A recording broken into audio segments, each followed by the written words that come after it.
Sebuah negara paling dekat dengan Indonesia. Dengan pegunungan yang menjulang, hutan-hutan rimba menyimpan rahasia alam. Laut birunya pun tersembunyi harta karun kehidupan. Masyarakat bersatu dalam perbedaan dan beragam keunikan. Namun sayang, negara ini jarang sekali dikunjungi orang. Tetaplah bersemangat demi masa depan yang gemilang.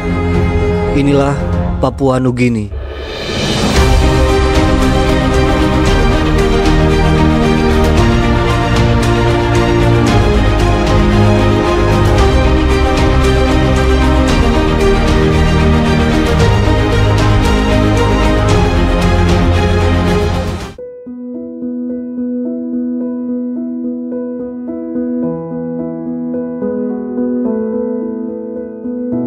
Papua Nugini adalah sebuah negara yang terletak di bagian timur Pulau Papua yang berbagi perbatasan dengan Indonesia di sebelah barat.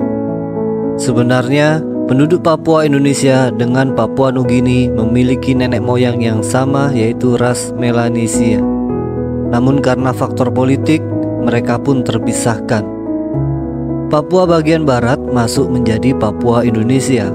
Papua bagian timur menjadi negara yang berdaulat, yaitu Papua Nugini. Sebelum lanjut, tidak ada salahnya kita melihat sejarah dari negara ini. Daerah ini sebelumnya belum pernah dikenal oleh dunia. Namun penjelajah Eropa mulai mengeksplor tempat ini pada abad ke-16. Penyebutan New Guinea berasal dari eksplorasi oleh penjelajah Eropa pada abad ke-16 tersebut tadi.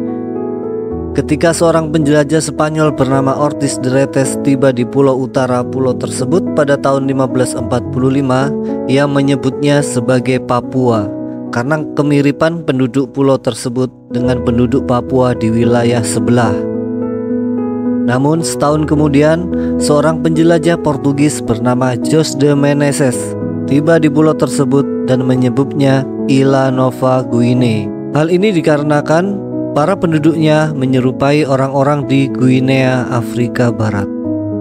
Dengan demikian, sejak saat itu pulau ini disebut sebagai New Guinea atau Pulau Nugini oleh para penjelajah Eropa. Akhirnya digabunglah nama Papua dengan Pulau Nugini menjadi Papua Nugini, dan nama ini terus digunakan hingga sekarang. Lah, terus kenapa pulau ini bisa terbagi menjadi dua? Satunya Papua Nugini, satunya lagi milik Indonesia. Terus ada benjolannya sedikit lagi. Kenapa? Begini bro, Pulau Papua terbagi menjadi dua wilayah yang berbeda karena proses kolonialisasi dan pemisahan administrasi yang dilakukan oleh penguasa kolonial pada masa lalu. Pada tahun 1883, bagian utara Pulau Papua dikuasai oleh Belanda yang mendirikan koloni bernama Hindia Belanda. Sementara itu, bagian selatan pulau dikuasai oleh Inggris yang juga menguasai wilayah lain di sekitar Pulau Solomon dengan nama British New Guinea.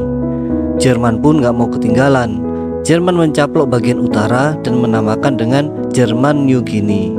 Belanda pun membatasi wilayah tersebut dengan nama Nederland New Guinea dengan garis lurus 141 derajat bujur timur.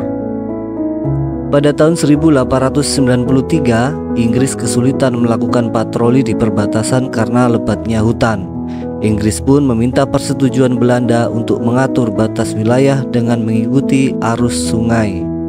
Sungai seringkali dipakai sebagai batas wilayah karena sungai merupakan fitur geografis yang mudah dikenali dan mudah diikuti. Itulah kenapa perbatasan ini terdapat sedikit lekukan kecil. Nah, begitu bro. Setelah Perang Dunia ke-1, Inggris dan Jerman mengalami perubahan penguasaan wilayah kolonial mereka. Karena kalah perang, Jerman harus kehilangan bagian timur Pulau Papua. Bagian selatan daerah ini oleh Inggris dimandatkan kepada Australia. Namun akhirnya oleh Liga Bangsa-Bangsa atau PBB saat ini memberikan pengawasan sepenuhnya daerah itu kepada Australia. Kemudian Papua Nugini atau bagian timur Pulau Papua mendeklarasikan kemerdekaan pada tahun 1975 sebagai negara merdeka dengan nama Papua Nugini. Setelah kemerdekaan Papua Nugini, wilayah bagian barat Pulau Papua tetap menjadi wilayah otonom dalam administrasi kolonial Belanda yang dikenal sebagai Irian Barat. Pada tahun 1963, wilayah ini beralih ke pemerintahan Indonesia berdasarkan kesepakatan New York. Dan pada tahun 1969, wilayah ini resmi menjadi bagian dari Indonesia dan dikenal sebagai Irian Jaya. Itulah sebabnya kenapa Pulau Papua terbagi menjadi dua.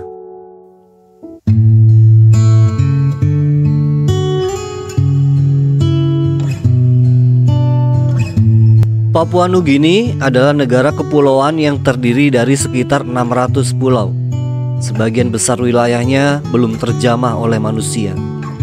Papua Nugini memiliki topografi yang sangat menantang. Sebagian besar wilayahnya terdiri dari pegunungan yang curam, hutan hujan yang lebat, sungai-sungai besar, dan rawa-rawa yang sulit untuk diakses.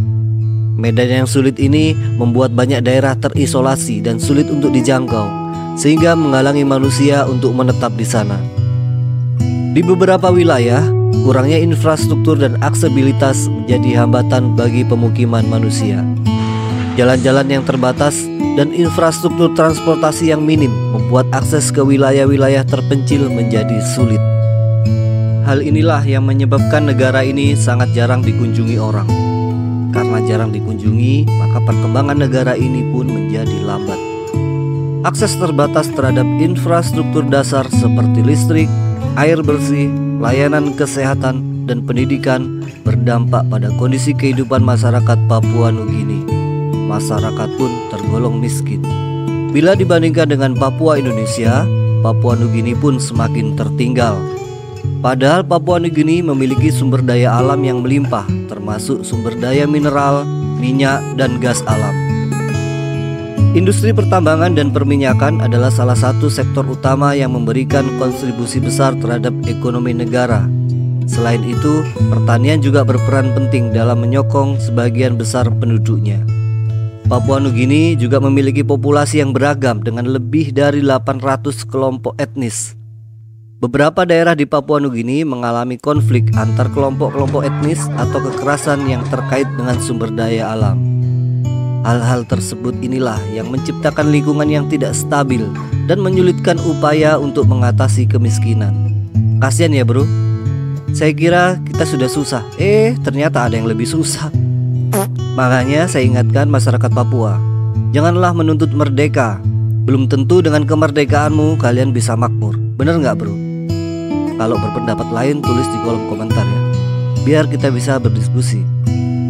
Bagaimana kita bisa memikirkan kesejahteraan kalau terus-terusan dirongrong dengan kekacauan? Kekacauan bagaimanapun akan tetap membawa masyarakat semakin terpuruk. Papua Nugini sebenarnya memiliki alam yang sangatlah indah. Pantai dan lautnya layak untuk dikunjungi. Namun yaitu tadi, kurangnya segala fasilitas dan utilitas mengakibatkan wisatawan enggan untuk mengunjungi wisata di Papua Nugini. Kami sebagai tetangga negara hanya bisa mendoakan semoga Papua Nugini bisa segera bangkit, mengentaskan permasalahan internalnya, dan mampu meningkatkan kesejahteraan rakyat-rakyatnya.